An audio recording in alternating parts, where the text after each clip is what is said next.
Welcome, everyone. This is Michelle Schumann. I'm the Artistic Director of the Austin Chamber Music Center, and I'm so happy to have Stephanie Sanambrosio here with me today. She is the Artistic Director of the Cactus Pear Chamber Music Festival. And what's great is that we are bringing an ensemble from San Antonio for the finale concert of the festival this year. We've been trying to collaborate for many years, and and Stephanie and I have, of course, played together several times. So it's just really great to have you as part of the festival this year. It's interesting, Stephanie, right? Because the Austin Chamber Music Festival and Cactus Pear started the same year. We're going to have our 20th anniversary next year. Is that correct? That's correct. That's correct. Yeah, and That's, tell me a little bit about how your festival began and why and how you started it and how that all worked. well, Michelle, when I moved to San Antonio in '94 from Cleveland, I first of all noticed that there was nothing going on in the summer in that area, including in Austin, because Right, Austin Symphony closed its doors and the Austin Chamber Music Center had not started its summer festival yet. right. And I thought, yeah, what a great idea to have chamber music for 3 months. It just seemed crazy to not have great classical music. So I had for many years known I wanted to start a music festival, but I was just trying to find the right spot. And Cleveland was pretty saturated with classical music, so Yeah. San Antonio was great. And then we actually came to Austin for the first few First couple of years. years, that's right. Yeah, I can't remember how many times we played at Jessen, Yeah. met your husband to That's be. right. That's right. We weren't married at that time. No, we weren't. But I remember you collaborating with him because he did the PR for the School of Music at that time, Matt Oram. And I remember you guys meeting together and scheming on how to get more people and getting interest from the Austin community. Yeah. That's right. That's right. So we did Austin quite a few number of years, and then finally we decided to venture more south of San Antonio. We did Mexico, we did Laredo, Hmm. we also did Georgetown, and a lot of other places, Uvalde. So we're really thrilled to be Yeah. back in Austin for one concert this summer. We're really, really excited. Yeah, that's great. And you're bringing such a beautiful program, the Bella Italia concert. Talk to us about that music. First of all, I want to say that it's really a thrill to have this concert in Austin because normally during the festival, during the Austin Chamber Music Festival, usually the groups pretty much tap out at four players, maybe five players. So it's unusual for us to be able to do sextets in the summer. So that's really great to be able to have some of that represented on your concert. So talk to us a little bit about this music. Well, I have to say that the Bella Italia program was the first program that immediately gelled, came to me and gelled. It usually takes me a few weeks, if not a month, to really get my programming done. I bet it's the same for you. I mean, Well, I for think you me, and I think we're kind of kindred spirits when it comes to programming. I always love your programs, and I love the names, and I love how all that comes together. But you're right; it does take time. It's like you have, and I don't know if you find this too. Sometimes I'll program a season, and I'm not really talking about the festival because with our festival we're mostly producing, or mostly right. presenting. But during the year we produce, and that's when I put together my programs. But I even find sometimes like I'll have ideas and I'll put it together, and if it's just not quite right, I have to give a little bit more time to just really let the inspiration take over to make these programs happen. Huh? Yeah, definitely. And plus, it has a lot to do with the artists that are available, the Mm-hmm. ones that you choose. Sometimes I'll start to build a program around a flutist who, I'm dying to have, and she says, yes, I think I can come. And then 2 weeks later, she says, no, I can't. There's a Pittsburgh Symphony concert that night, and I can't get out. So it's a bit of a puzzle. But I have to say, the Bella Italia came together so quickly. It was like, Mm-hmm. okay, I got one down. Well, let's see about the other three. So yeah, well, first of all, I'm excited about these artists because the two violists, Daniel Panner and Dave Harding, Mm-hmm. are violists that I've played with for over 20 years at Awesome. my festival and other festivals. So I love playing with those guys. The cellists are Lachazar Kostov, who's a wonderful soloist in his own right. He's also a San Antonio Symphony cello section Mm-hmm. member now. Mm-hmm. And he and I first played together actually on Orcas Island, Hmm. and I love playing with Lachazar. And the other cellist is a lovely cellist from the LA Phil named Gloria Lum, Mm-hmm. and I met her for the first time actually a couple of weeks ago. I went to do a workshop in LA, and we had dinner together, and she took me to Disney Hall. It was really fun. Oh yeah, But great. anyway, she I actually never played with, but she was highly recommended by a colleague of mine. And So that'll be fun. how I always fun like. How fun has is a that to kind of mix and match your players? So you have a long history with some of them, and some of them it'll just be this sort of fresh thing. It really keeps it. It really makes it dynamic, doesn't it? yes, Your face. exactly. It would be very fresh. Um, the other person that's going to be very fresh with is the new concertmaster of the San Antonio Symphony. Uh-huh. I invited Eric Gratz. So Uh-huh. he's playing, the two programs with us in the second week. So he's playing the Great. Bella Italia. He'll be leading the Tchaikovsky Souvenir de Yeah. Florence, Mm-hmm. and he'll also be leading the Verdi string quartet that precedes the Tchaikovsky. And then I'm first violin in the Hugo Wolf Italian Serenade. Yeah.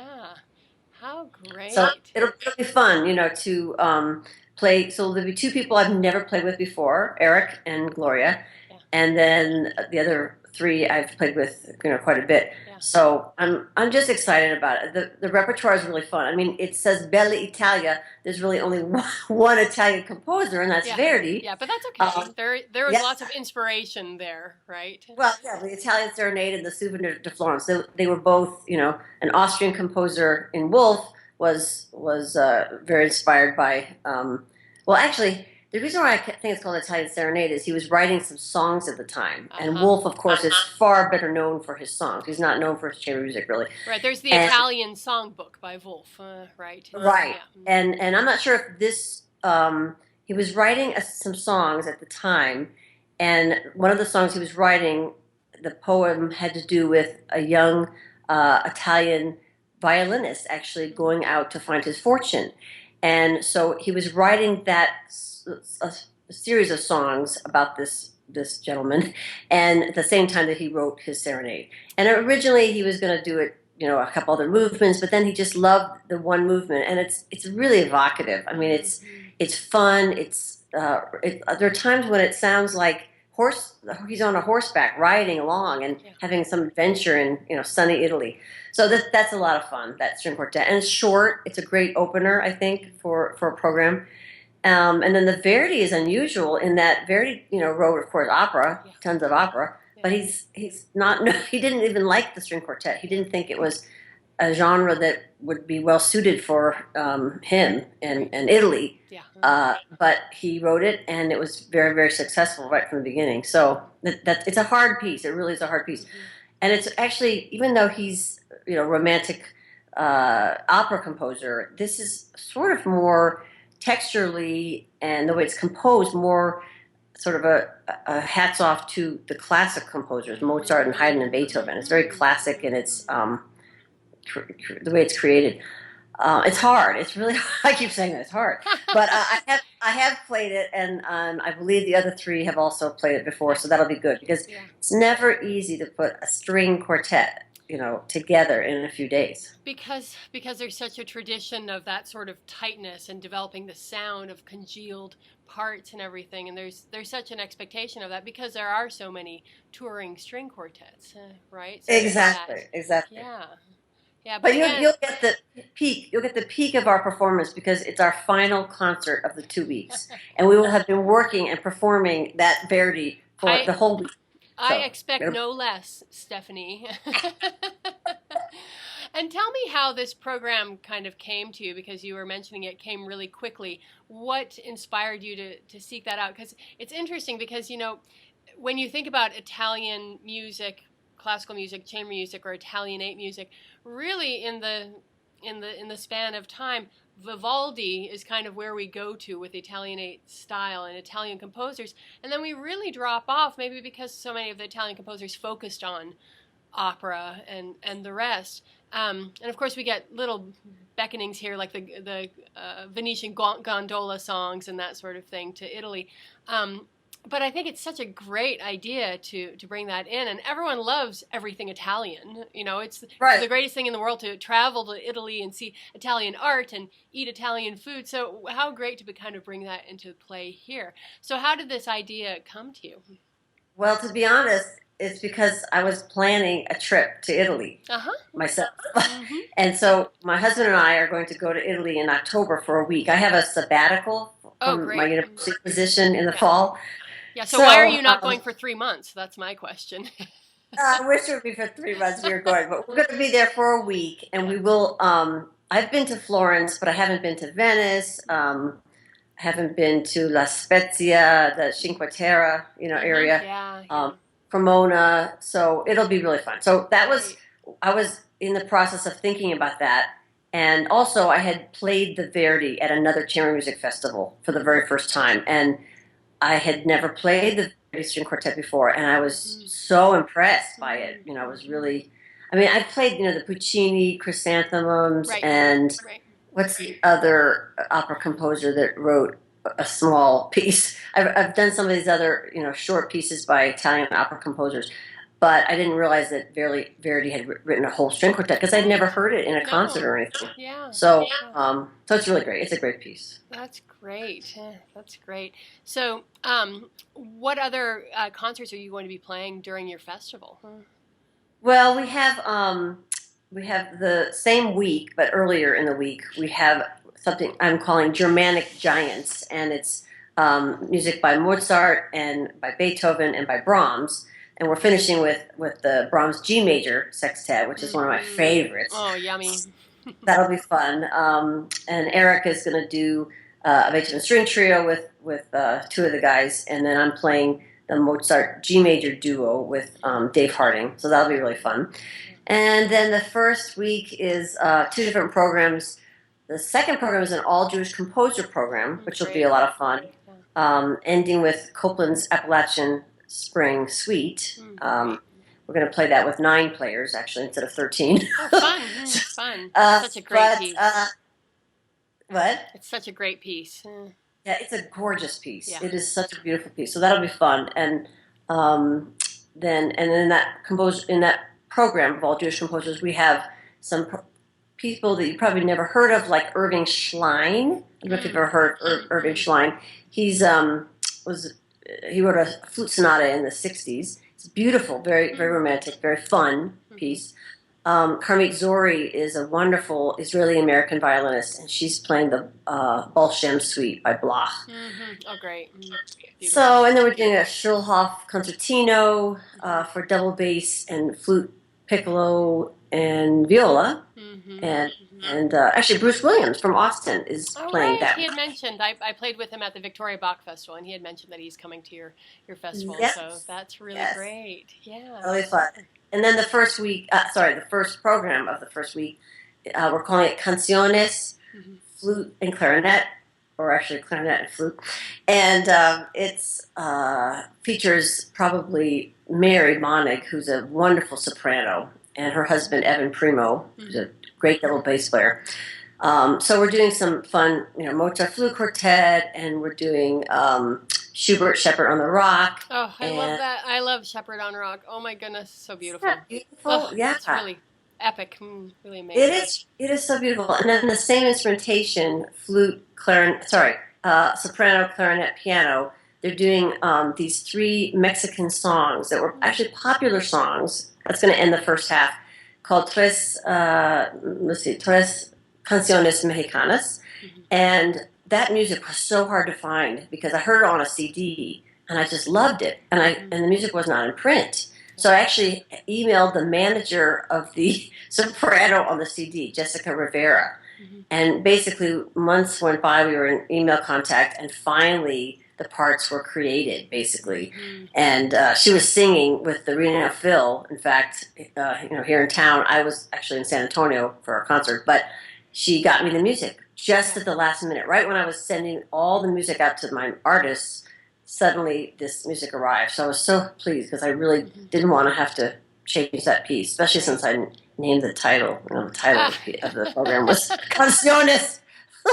So anyway, and then we're doing, let's see, In Old Virginia by a living young American composer named Sean Yeager, and that's for soprano and double bass. It's one of Evan and Mary's pieces in their repertoire. And then we're finishing with Haydn Symphony Number 104. Oh, great. But Solomon had years ago had done many of his, I guess 6 of his symphonies arranged for quintetto, or actually you can use double bass, which we're doing on piano. So it'll be fun.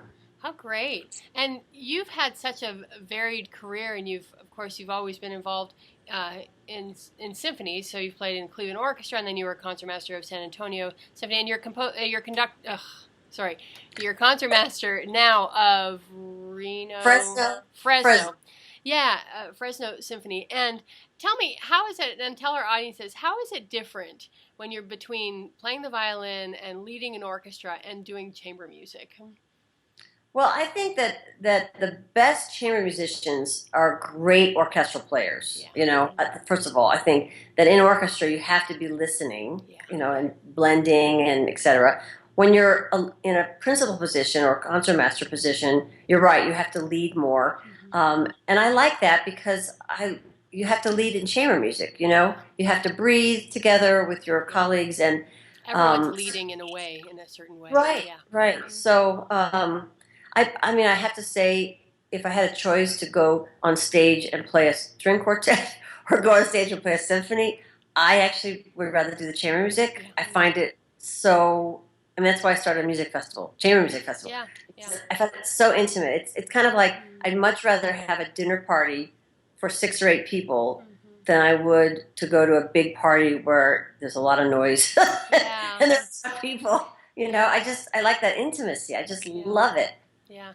Well, and I think the other thing is too is that in some ways it's lovely working with a conductor because they bring a certain amount of energy and inspiration to the table. But I think artists are always and musicians are always looking for ways to find their own voice within this sort of predominant voice. Whereas when you play chamber music, it's just your voice, and blending your voice with the other people that you're with. But you don't have to. You're not subservient to anyone else's vision of what a piece might be. So there's just that feeling of that it's ownership in a way and really putting your stamp on something. It is, and it's intimate also, besides the fact that it's small in that sense, intimate, it's sort of like when you're in a relationship with someone, and you're listening and then you're speaking, you're sharing, and it's like love. You know what I mean? I mean, chamber music to me is like love, because if the violist plays his phrase a certain way in the Brahms sextet, I'm going to respond differently than if he played it another way. Yeah. So I just love it, and I look forward to all the chamber music concerts I do at different festivals and at our own. I love it so much. Yeah, I'm with you, sister. Seeing you makes me want to play with you again. I know. I'm so sad that we got gypped that one time. I know. I went ahead and had that baby. What was I thinking? Yeah, that's great though. Yeah, it's been great. Yeah, well, we will play again sometime in the future. I'm sure of it, so that'll be thrilling. And in the meantime, I know that everyone is really excited to have you in Austin, coming back after 18 years or something, and it's really for your festival. At least you've been there obviously before that, but it's just going to be great, and the program is just so beautiful. So thank you so much for putting this together, and it's just going to be a hoot. We'll see you very soon. We look forward to seeing you, Michelle. Thanks so much. Talk to you later. Thank you, Bye. Stephanie. Take care. Bye.